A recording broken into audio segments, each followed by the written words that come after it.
होता है उपांश, फिर होता है मानसिक।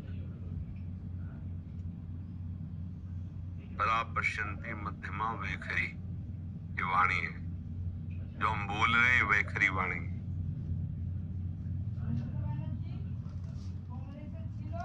ये उपांश है,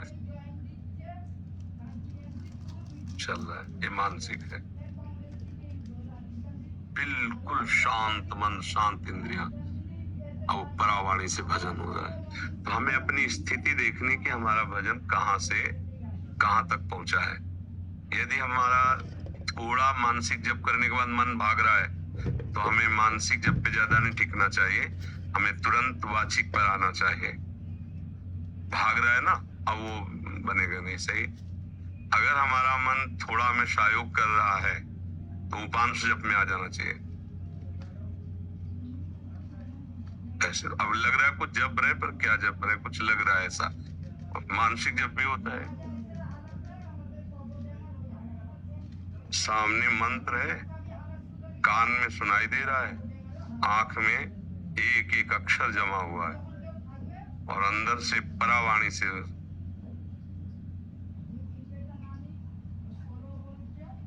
न माला है न कुछ, उठते बैठते चलते फिरते हर समय होता। पर ये सिद्धों की स्थिति होती है, साधक को करना होता है। तो अगर हम कम से कम 1.5 वर्ष जवान से अभ्यास करें,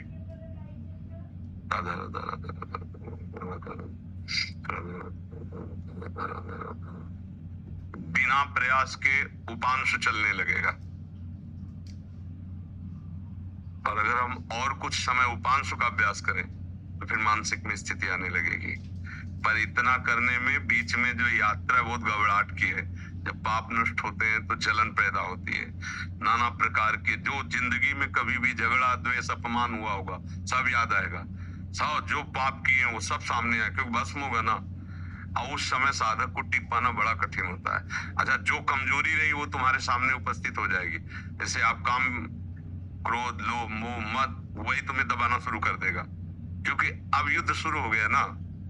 नाम अब विजय करवाएगा ना, तो नाम न छूटे, उत्साह न टूटे, और आप आगे बढ़ते रहो तो जीत जाओगे। और इसके लिए साधु संग बहुत जरूरी है।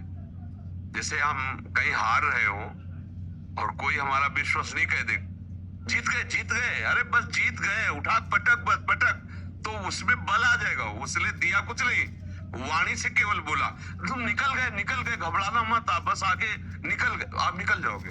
अरे तुम क्या निकल पाओगे, गए वो निरुत्साहित होकर मर जाएगा। क्यों? उत्साह बढ़ाना। तो संत संग क्या करता है, हमें रोज उत्साह बढ़ाता है भगवत भजन के लिए, भगवत प्राप्ति के लिए। तो हम अपनी स्थिति को देखें कि हमारी स्थिति क्या है।